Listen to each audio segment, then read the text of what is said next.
my shot! Hey, what's up guys? It's Jordan from Slam Sector. I just wanted to do a quick little video about the Darktide closed beta.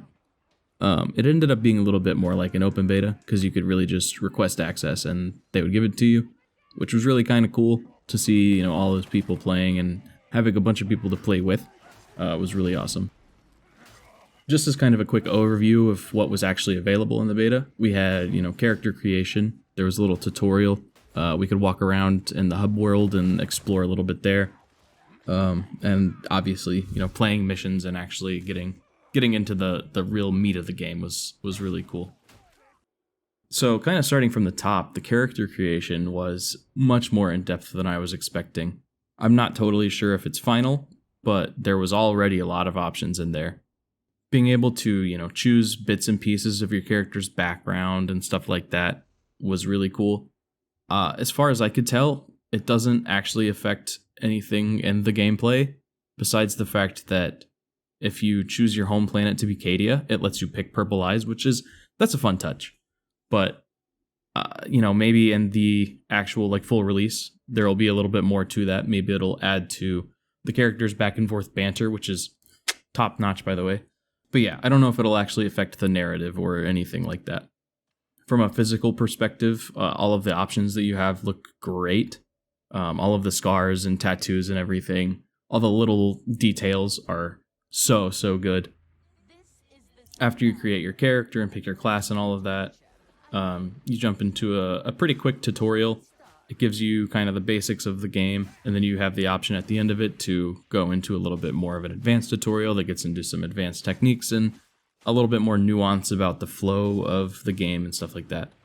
The one downside being that you are forced to do it at the end of every character creation, which, in theory, most people aren't creating several characters over and over again, but I created 4 or 5 different characters because I just wanted to try out a bunch of different stuff during this beta.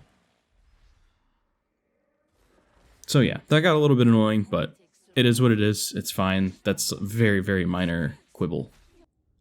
Once you finish the tutorial, you're pulled out of the Psychonium, and you are welcomed aboard a ship called the Morning Star. This deck serves as your kind of social hub world, very similar to, you know, Vermintide 2 that had the big castle. I'm not totally 100% sure what the name of that was, but you have that kind of thing. But in Vermintide 2, the only people there were your party.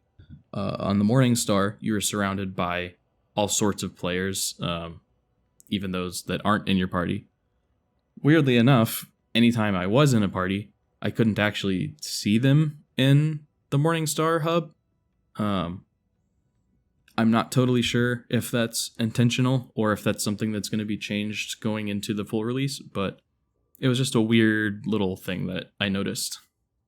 Anyways, obviously the Morning Star contains, you know, the armory where you buy weapons, your mission board, the Psychonium for the tutorials, and as you're kind of wandering around and stuff, you can see little spots where they're likely to add new things. I think they've talked about having crafting, and you can see where what looks like a crafting station with some Mechanicus guys there. And some other little spots just around that look like they could be different things that are either going to be coming in the full release or they're going to be added as extra content post-release. And just walking around and taking it all in, the aesthetic of this game is so good. I'm very impressed with how they managed to capture the Warhammer 40k style. I would argue that, you know, they've done it better than any game that's come out up to this point. It manages to capture this kind of over-the-top, grim-dark, everything is a church aesthetic without, you know, going too crazy to the point where it's just not realistic looking. And I'm very impressed. So in the hub world, we go to the mission board, and it opens up this map where you can see every mission that you can play. Each one has a different difficulty. It seems like there's only a handful of missions in the beta, and they're kind of seemingly random. I'm not sure if the order that you play the missions in matters to the narrative, or if in full release there's going to be a way to tell that order if it does matter. But at this point, it does not seem like, as far as I can tell, there is a way to discern that. Some of the missions have a bit of a higher difficulty than the other ones, and you can see that level next to the skull with the little lines on the mission board. And some of the higher level missions have these secondary objectives similar to the tomes and grimoires from Vermintide, but this time you're getting, I think it's relics and scriptures. All of the different missions are very interesting and engaging, and they kind of all had a different end objective, which was kind of fun. Some of these objectives require a lot of teamwork and coordination, which, that can be a good thing or a bad thing, depending on who you're partied up with. Sometimes your teammates are going to be just absolutely brain dead, and, it's going to be hell to get through this mission if you get through it. So partying up with your friends is, I think, going to be the ideal experience, but not always an option. Once you pick your mission and hop in, there's loading screen in between where you're with your buddies on the dropship heading in. And then you get into the core meat and potatoes of the game. Now, again, the first thing you're going to notice is these environments are absolutely beautiful. They really feel like they were, crafted by people who really understand and just love the 40K universe. The grimy and gross manufactorums look exactly how you would expect them to, reading about them in books and things like that.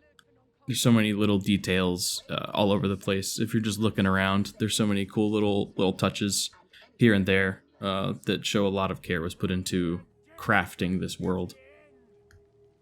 Some of the maps do tend to look a little bit samey, just because, it's a hive world. That's pretty much just what a hive world looks like. What are you going to do? But I think it's not a bad look to have. I don't really know what they would do to differentiate maps from each other more, but they're a lot of fun. Once we start getting into some combat, it's very, very satisfying. The feedback that you get from just the look and sounds of the melee weapons interacting with the enemies is just chef's kiss. When you're playing as the Ogryn and you're whacking somebody with your big bonk stick, you just hear their bones crack and their body goes flying. It's so good. Whenever you're playing, as the Zealot with his axe and you just stick your axe in somebody's head and you just feel that chunk. So good. Chef's kiss. Beautiful. They did a really good job of making the different weapons obviously serve distinct purposes. Like talking about the Zealot with the axe. And, he has the option to take an axe or a sword. An axe, very good at, taking down a single target, just boom, lots of damage, hacking them up into pieces. Whereas a sword is better at hitting multiple enemies at once, but it doesn't do as much damage. It's much better at keeping hordes at bay and doing a little bit of control. It has this parry ability, which is really cool. So if somebody hits you, you can hit this ability and hit them back. They did a really great job balancing ranged combat with melee combat. There's obviously some classes that would rather be doing one or the other. Most classes kind of want to be in melee, except for the sharpshooter. The veteran really wants to be sitting in the back with his lasgun, taking pot shots at dudes, popping their heads off from a long distance, hitting crits, stuff like that. Whereas pretty much every other class just wants to be up in the faces of the enemies, hitting them with swords and sticks and all sorts of stuff like that. But there's definitely times where it's better for any class to be doing something and shooting. The Ogryn starts with this huge shotgun with a shotgun shell the size of a mortar that is great at it's really good at horde control, because when you shoot it, it knocks down just a ton of enemies and gives room for you and your buddies to charge in and do your work in melee. The enemy variety is really nice. There's a lot of different special enemies from ranging from various sizes and difficulties. There's obviously going to be these big hordes of poxwalkers because that's just what happens when Nurgle's influence is around. There's also these kind of traitor guard dudes with lasguns and stuff. They look kind of like your traditional guard armor, but a little bit more chaosed up, and they're wearing gas masks, so it's very obviously, Nurgle. But above that, you kind of have this more medium range of special enemies. There's like snipers and gunners and flamethrower guys. There's two different types of bomber guys. One will chuck fire grenades at you, and one will belly flop on you and explode. There's these dogs that are really, really annoying you'll hear them howl, and you'll be looking around. All of your teammates will be looking around, trying to figure out where it's coming from. And they'll just jump on somebody and pin them down. And then you kind of get into the bigger enemies, like there's these mutants that'll charge somebody and punch them up a bit and then throw them. And then at the very top of the scale, we have the Plague Ogrins, which are very much like the tanks from Left 4 Dead.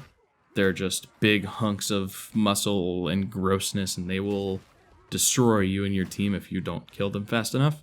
They're very difficult to kill. They take a lot of coordination, and they hit really, really hard. The enemy and horde placement across the map is, kind of procedural, so you're not just repeating the same thing over and over again, even if you're doing the same mission. Different hordes and different groups of enemies will be placed differently, and it's not really a super predictable pattern like it is in a lot of these kinds of games. So I think that just adds a lot to the replayability. Now, after just kind of, spending the last however long gushing about the game, there were a few issues that I had. The biggest problems were, server disconnects and game crashes. There was a game crash that I was able to reliably reproduce by doing some weird stuff in the Psychonium during the tutorial. Don't know exactly what was causing it, but there was some kind of weird issue there. I submitted a bug report. Hopefully it'll be fixed, we'll see. I did have a couple of other game crashes. Pretty much, I think all of them happened at end mission screens. Not totally sure what's up there, but again, something that can theoretically be fixed before the game comes out. The actual game performance itself was pretty solid. There was a couple of instances where my frames dropped a little bit because there was a lot happening on the screen at once. But keep in mind, I am running with a 3090, so your mileage may vary on less powerful cards or just different hardware. The worst of it was the server performance for sure.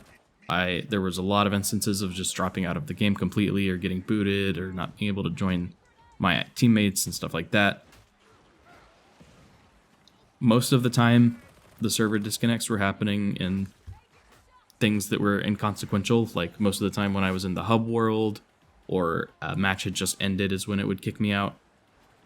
But there was a couple of times where it did kick me out in the middle of, big fights and stuff that were happening in the game, which was really, really annoying, but it is what it is.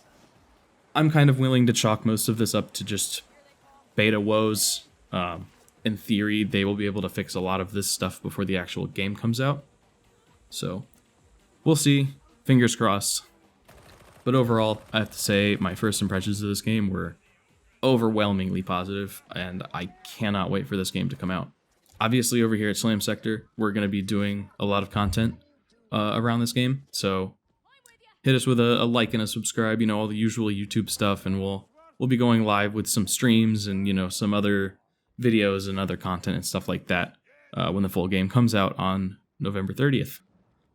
Until then, every Monday, we're doing 40k battle reports live on YouTube, so it would be really cool to see you all there. Have a good one, guys.